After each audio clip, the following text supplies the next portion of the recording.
After spending billions of dollars fighting Iran, Donald Trump may now be staring at a fresh financial burden that could haunt Washington long after the shooting stops.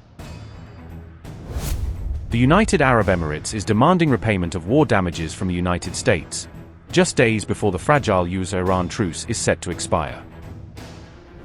Arab partners appear to be putting tough conditions on their biggest ally, effectively telling the U.S. to repay war damages or face serious political consequences. Trump's Gulf allies are now hinting they could switch camps if they feel the U.S. has abandoned its partnerships in the middle of a dangerous war. All of this creates a clear advantage for Xi Jinping, as Arab states quietly mull switching part of their oil trade into Chinese yuan instead of relying solely on the dollar. We must strengthen coordination, enhance cooperation, and build a more solid, resilient, and dynamic China-Arab comprehensive strategic partnership. The war with Iran is raising questions about whether U.S. dominance has been shaken, with the dollar now facing serious challenges in key trade channels. In the days before the America-Iran ceasefire is scheduled to end, one of Trump's closest Arab allies moved to seek firm financial security guarantees from Washington. According to reports, the U.A.E. has been discussing ways to secure a financial backstop from the United States to help shield its economy from further turbulence.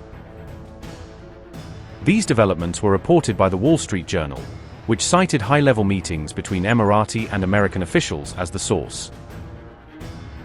During those talks, Emirati officials raised the idea of establishing a currency swap line with the United States as part of a broader protection plan. If approved, such a facility would allow the U.A.E. central bank to access U.S. dollars in moments of extreme market stress, when funding can suddenly dry up. With this mechanism in place, the U.A.E. could support its own currency or bolster its foreign reserves using U.S. dollars drawn from the swap line.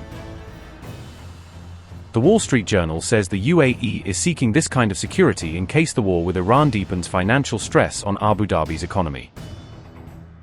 At the same time, officials have stressed that these discussions are still preliminary and that no formal swap line request has been submitted yet. Securing a swap line backed by the U.S. Federal Reserve could be challenging, given how carefully Washington guards such privileges. Historically, the Fed has reserved these kinds of arrangements for economies that share deep financial links and robust institutional ties with the United States.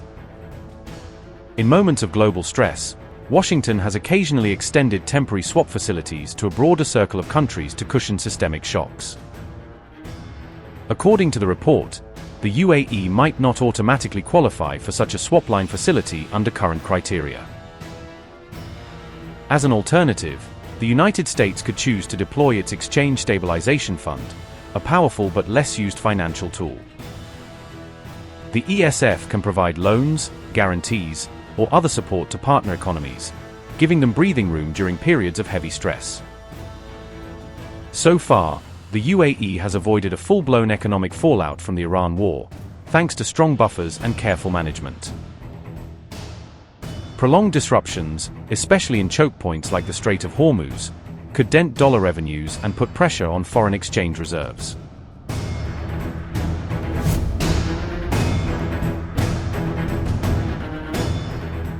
Emirati officials have also hinted at switching to alternative currencies, according to the Wall Street Journal's account of the talks. If access to US dollars becomes constrained or too politically costly, the country may feel forced to switch part of its trade into other currencies. In that scenario, the U.A.E. could begin conducting some of its oil trade and other major transactions in Chinese yuan as well. Even a partial shift would chip away at the US dollar's dominance in global oil markets, at least temporarily. This move would also dovetail neatly with China's broader push to internationalize the yuan and expand its role in global finance.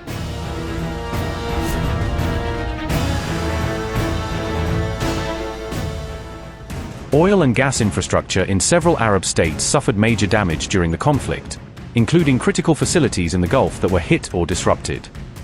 The IMF has said recovery timelines in the Gulf will vary by country depending on geography and how quickly exports can resume, indicating that some energy systems may face a prolonged return to normal operations. Ras Laffan, the complex responsible for about 93% of Qatar's LNG output, has been shut since early March according to reports about the disruption at the site. An estimated 3 to 5 years are reportedly needed to restore Ras Laffan to full capacity, according to reports citing damage assessments after the strikes on Qatar's key LNG complex.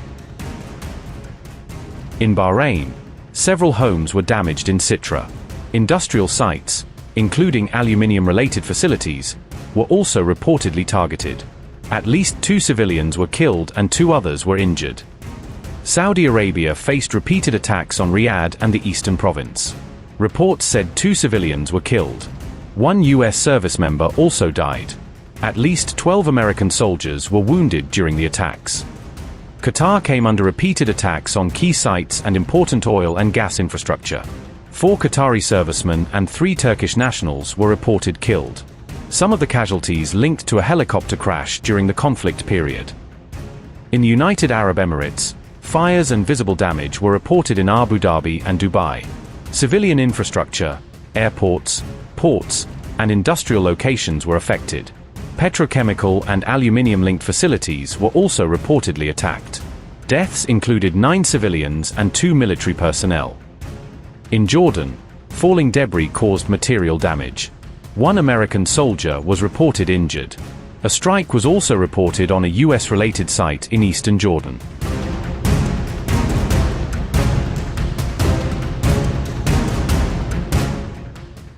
On April 14th, Chinese President Xi Jinping called for stronger ties between China and Arab states during a conversation with Abu Dhabi Crown Prince Sheikh Khaled bin Mohammed bin Zayed Al Nahyan. She made those remarks while speaking with the Abu Dhabi Crown Prince, underscoring Beijing's effort to deepen its regional relationships at a moment of heightened instability. Historic changes are unfolding in ways never seen before. Human society faces a choice between peace and war, unity or confrontation. We must strengthen coordination, enhance cooperation, and build a more solid, resilient, and dynamic China-Arab comprehensive strategic partnership.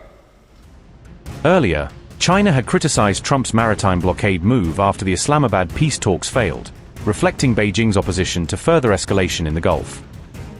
After the announcement of a U.S. naval blockade in the Strait of Hormuz, China indicated that it aligns with Iran's position on the issue. Beijing also called on President Donald Trump to remain composed and exercise restraint following the collapse of recent talks with Iran. On April 13th, China's foreign ministry stated that maintaining safety and stability in the Strait of Hormuz should be treated as a priority. Chinese officials further emphasized that secure passage through the strait is essential to avoid disruptions affecting other nations and global trade. China also stated that it expects both the United States and Iran to adhere to the terms of the 2-week ceasefire arrangement. The USA and Iran ceasefire is slated to end on April 22nd. However, the 2 warring nations haven't yet reached a peace deal yet.